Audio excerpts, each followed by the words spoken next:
Hola, bienvenidos a República. Estamos una vez más con Marcos Suárez Silva, editor de República Impresa, esta vez en una edición especial de El Rincón de los Libros, este segmento en donde reseñamos libros para nuestros boletines y para nuestros lectores.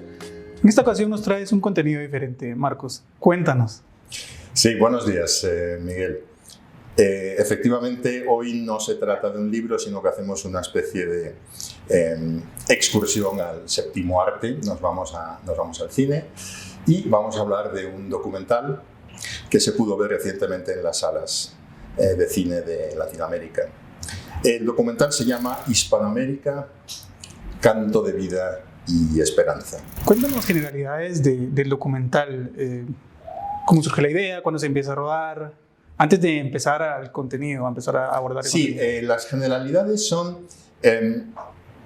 Este documental tiene para mí dos muy interesantes particularidades. Una se refiere al financiamiento. Este documental no contó con ningún tipo de apoyo en las instituciones de España. Debo decir que el director es el español José Luis López Linares. Este documental, como digo, no tuvo ningún tipo de apoyo, entonces se tuvo que recurrir pues, a una especie de lo que podemos llamar micromecenazgo, a través del cual 4.000 personas, 4.000 particulares, con muy pequeñas aportaciones, consiguieron reunir el dinero necesario para cubrir más de la mitad del presupuesto.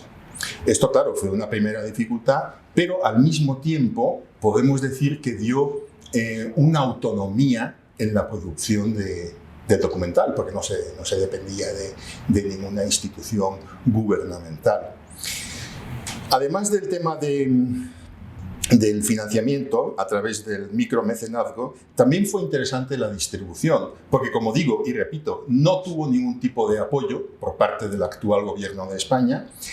Lo que se hizo para distribuirlo fue muy original, porque cada participante, hubo muchísimos participantes en el documental, actuó a modo de embajador de ese documental, para su familia, para sus amigos, para sus compañeros de trabajo, un poco de boca a boca, ¿no? Y así fue como se distribuyó en un primer momento entre familiares y amigos, tanto en España como en Hispanoamérica. Otra cosa que te puedo contar es que el documental empezó a rodarse en el año 2000, a finales del año 2022, y fue en España y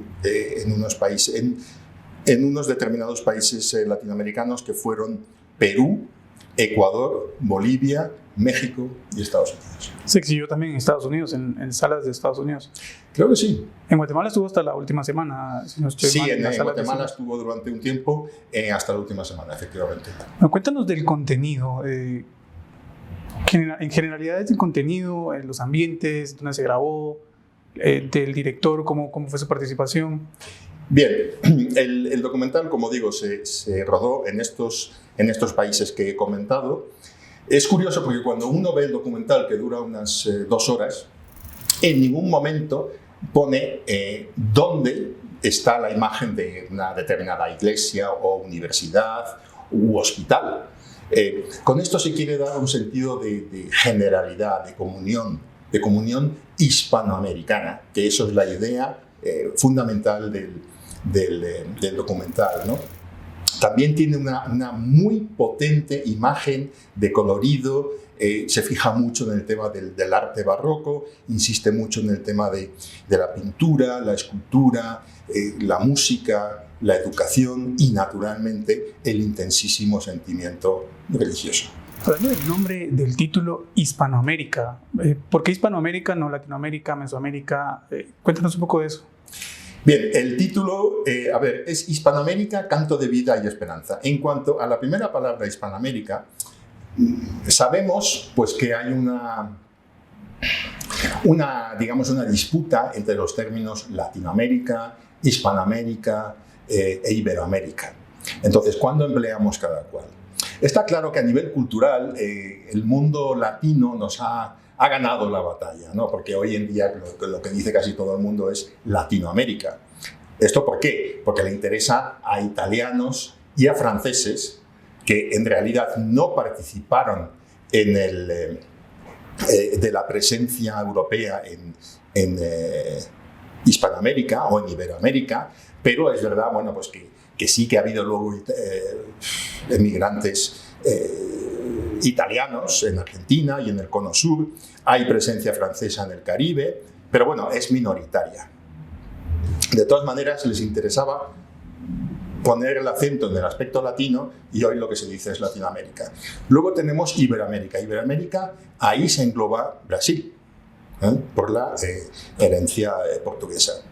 Y el término Hispanoamérica, que es el nombre de este documental, ahí, claro, nos referimos solamente a los países de habla hispana. Entonces, para este documental lo mejor era porque lo que habla es de la comunidad hispanoamericana. Y en cuanto a la segunda parte del título, Canto de vida y esperanza, este título él lo toma de un poemario del gran Rubén Darío, poeta nicaragüense, que yo no sé si, creo que es su mejor obra, es un poemario de él publicado en 1905, que se llama Canto de vida y esperanza. Sabemos que Rubén Darío pues, fue el máximo exponente del modernismo en idioma español, y entonces digamos que esa es la explicación del título del documental. Cuéntanos un poco de José Luis López Linares, el director.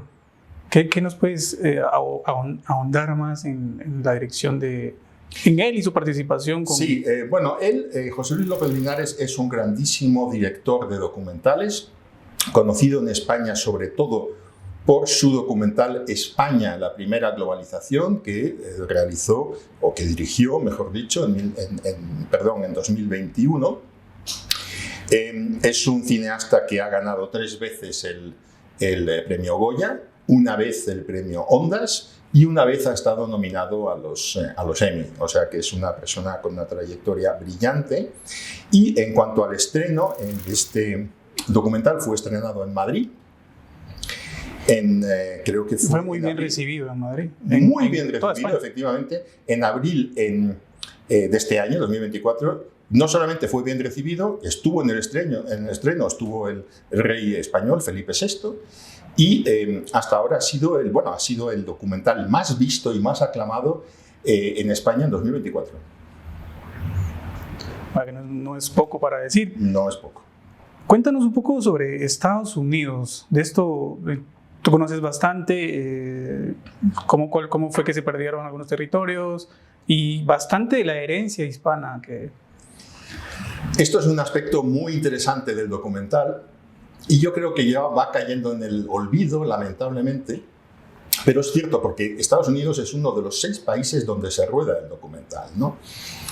Con Estados Unidos pasa lo siguiente. Estados Unidos demográficamente van a ser otra vez mayoría dentro de unas décadas los hispanos, ¿no? Entonces ahora, ¿cómo vemos Estados Unidos? Vemos Estados Unidos pues, como la potencia económica que prohíbe la entrada a los emigrantes de Latino o Hispanoamérica, como queramos llamarlos, ¿no?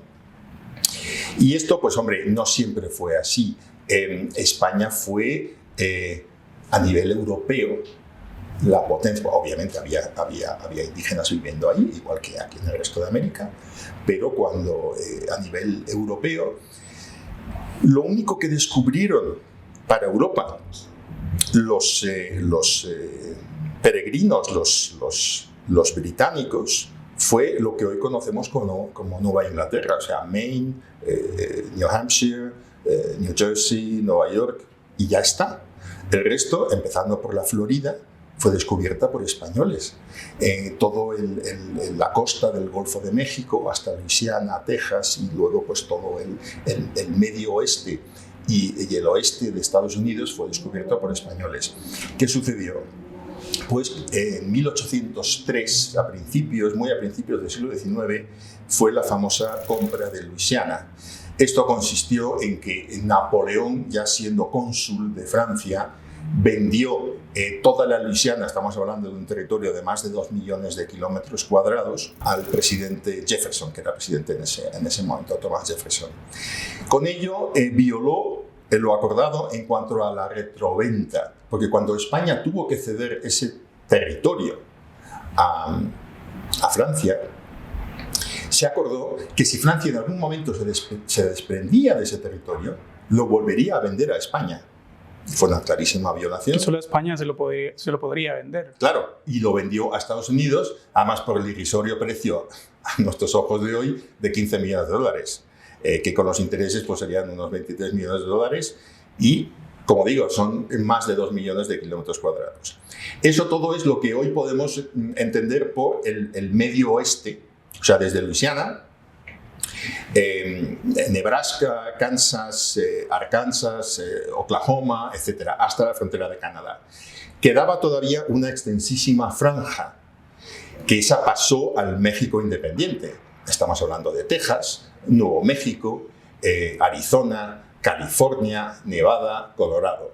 Ese territorio lo perdió México en la guerra contra Estados Unidos de 1848. ¿Cuál es el mensaje final? Yo lo que he identificado es que el documental busca más las similitudes que nos unen a los hispanohablantes, que como bien lo dices, en Estados Unidos en algunos años vamos a ser mayoría, van a ser mayorías. ¿Cuál es el mensaje final de este documental que tú logras identificar?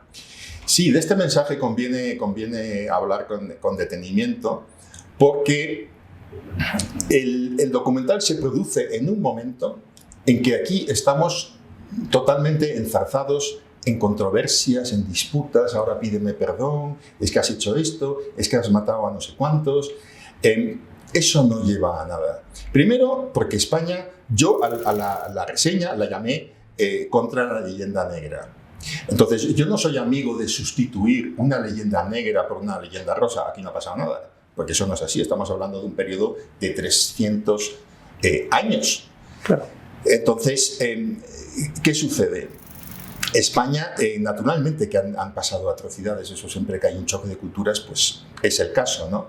Pero el legado español no es tan negativo para nada, porque si lo comparamos con los británicos en Estados Unidos, que es el ejemplo que tenemos más cercano, en el documental sale la famosa frase de, no sé si fue un político o un militar estadounidense que dijo: solo un indio muerto es un buen indio.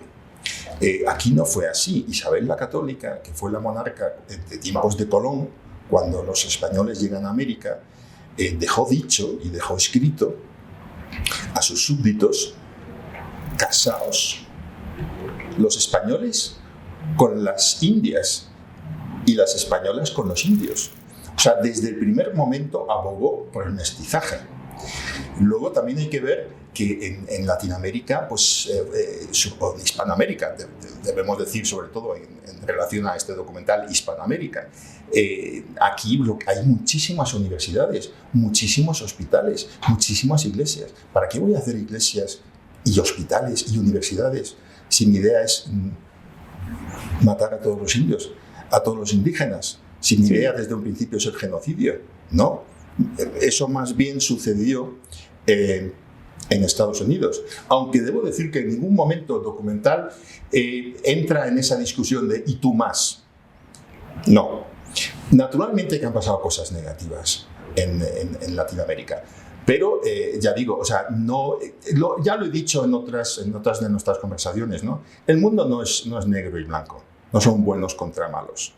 En todos los sitios hay grises, ¿no? Entonces, en España para nada ha sido una herencia negativa. Y esto es lo que quiere transmitir el documental. Ahora te voy a decir el mensaje final. Antes, quería también decir una cosa que es importante. El director, aparte del potente contenido visual del documental, se basa en entrevistas. Él entrevista a más de 60 historiadores y especialistas, tanto hombres como mujeres. Y si atendemos a la nacionalidad, a bastantes más hispanoamericanos que españoles, para que todos ellos hablen del tema que nos ocupa, que es el legado y el pasado y el presente hispanoamericano. En cuanto al mensaje final, yo creo pues, que podemos decir que son dos cosas. Primero, que superemos las controversias, que nos replanteemos la enseñanza de la historia tanto en España como en Hispanoamérica. Que tengamos presentes cuáles son las cosas que nos unen, que son mucho más que las que nos separan. O sea, nos une primero la lengua. Ya somos 500 millones de hispanohablantes nativos. Hay mucha más gente que habla español, pero que no lo habla como idioma nativo. El español es el idioma que más se enseña en el mundo. O sea, eso es un patrimonio cultural vastísimo. Es muy importante. Luego, ¿qué otras cosas nos unen? Pues nos unen pues, el gusto por la vida, el color, el baile, la religión, el amor a la familia, etc. Entonces, yo diría que si me preguntas por la frase, el mensaje final, conozcámonos mejor. Sí, es una reflexión muy importante y con lo que mencionas justo de la educación, está ahí en Estados Unidos, aquí cerca, las poblaciones indígenas en Estados Unidos porcentualmente comparadas con Guatemala y Bolivia, por ejemplo, que tiene más del 50% de sus habitantes son indígenas, comparados con Estados Unidos, los nativos americanos, son cantidades muy, muy pequeñas. Efectivamente, como bien dices, tanto yo creo que Bolivia y Guatemala son las dos naciones hispanoamericanas con mayor porcentaje, más de la mitad de la población es indígena, y además de eso, pues, en países como México, como Ecuador, como Perú, etcétera, también hay un porcentaje altísimo de indígenas, o por ejemplo en Paraguay. No hemos entrado para nada, y él lo hace en el tema de la expulsión de los jesuitas. Los jesuitas realizaron una gran labor, sobre todo en el Paraguay, enseñando pues, desde el alfabeto y las lecturas y tal, hasta la música. O sea que eso es muy importante. Y en cuanto a los indígenas en estados, efectivamente, es que casi no quedan, porque la mayoría han sido masacrados. Y los pocos que quedan están en reservas. ¿Y qué les ha pasado a lo largo de las décadas? Pues que se han dado al alcoholismo, porque no tenían ningún tipo de salida. Este documental ya está también para versión en libro, ya se puede leer, encontrar detalles más a profundidad del libro. Cuéntanos. Sí, me alegra que me recuerdes este tema, porque lo habíamos pasado. Efectivamente, ya se puede encontrar en las librerías, tanto en España como en Hispanoamérica. Y en ese libro, que es una muy cuidada edición, lo que se habla de ese libro es del contenido del documental, obviamente, y de toda la intrahistoria, de cómo se rodó el documental, cómo se financió y cómo se distribuyó. O sea, toda esa intrahistoria, más el contenido del documental, que como digo, yo creo que es muy interesante, y por eso también lo estamos aquí reseñando, y es importante que se lea ese libro y que se sepa esa historia, y que los hispanoamericanos sepamos más sobre nosotros mismos y que queramos conocernos más unos a otros en vez de tirarnos los trastos a la cabeza. Sí, excelente reflexión. Y adicional, el libro o el documental, ambos, tratan también sobre cómo surge el derecho internacional. Sí, ahí para eso vamos a volver a la historia. Primero, en Isabel la Católica, que dijo, casaos los unos con los otros. O sea, desde el primer momento fue abogada del mestizaje. Ese mestizaje jamás se ha dado en otras zonas, como aquí en Hispanoamérica sí. Por eso somos mestizos. O sea, vamos a dejarnos de puridades, porque en el mundo actual no hay puridades, y eso es bueno, ¿eh? En lo que insistían, pues no sé, las dictaduras y los regímenes totalitarios. No, lo que es el mestizaje. El mestizaje yo creo que es lo más importante, y esa cuestión de mezclarse, ¿no? Luego, ella siempre dijo, ella llamaba los indios, porque pensaban que habían llegado al extremo oriente. Pero bueno, ella dijo, los indios o los indígenas son personas. Eso jamás se dijo en las colonias británicas, donde dijeron, bueno, los indios hay que eliminarlos, sobran aquí, ¿no? Ella dijo, son personas como nosotros. La PEPA, que es la Constitución de 1812, que fue la primera constitución de Europa, esa Constitución de 1812, que se promulgó 10 años antes de las independencias hispanoamericanas, Cuando hablaba de los ciudadanos, que ya no se hablaba de los súbditos, se hablaba de los ciudadanos, dice, esta Constitución va dirigida a los españoles de ambos hemisferios. O sea, España nunca trató a Hispanoamérica como una colonia. Jamás fueron colonias. Gran Bretaña dijo sí, las colonias en Nueva Inglaterra. España jamás lo dijo. Y luego tu pregunta, efectivamente, del derecho internacional. Cuando se descubre para Europa, porque claro, América existía, pero cuando se descubre para Europa, surge la controversia en las universidades, por ejemplo en Salamanca. Había gente que decía, no, son infrahombres y no merecen ser tratados como nosotros. Y otros dijeron, no, son personas. Esto es una discusión muy moderna, porque estamos hablando de hace 500 o 400 años. Hoy nos parece lógico, pero no hace 3 o 4 siglos. Cuando esto sucede en las universidades, la corriente que gana es la corriente que establece el derecho de gentes, el derecho internacional, como figuras como el padre Suárez, por ejemplo, entre otros. Y ahí, a raíz de todo esto y a raíz de esta discusión, cuando se descubre Hispanoamérica, es cuando nace, no ahora, entonces, cuando nace el derecho internacional y el derecho de gentes. Todo eso se lo debe el mundo a España y a Hispanoamérica, a ese mestizaje que yo creo que conviene tener siempre presente. Muy interesante y pues, un mensaje muy, muy claro, reconocer la historia, reestudiarla también. Y pues bueno, con lo que me quedo mucho con lo que dices de no hay ahora distinciones, el mestizaje está dentro de todos, en todo el mundo. Somos todos iguales. Y pues bueno, agradecerles su atención. Les recuerdo siempre que pueden recibir las reseñas de todos los libros de Marcos inscribiéndose a nuestros boletines, registrándose en el enlace que les vamos a dejar en la descripción de este video. Y pues los esperamos hasta la próxima. Muchas gracias. Gracias, Marcos. Gracias, Miguel, como siempre.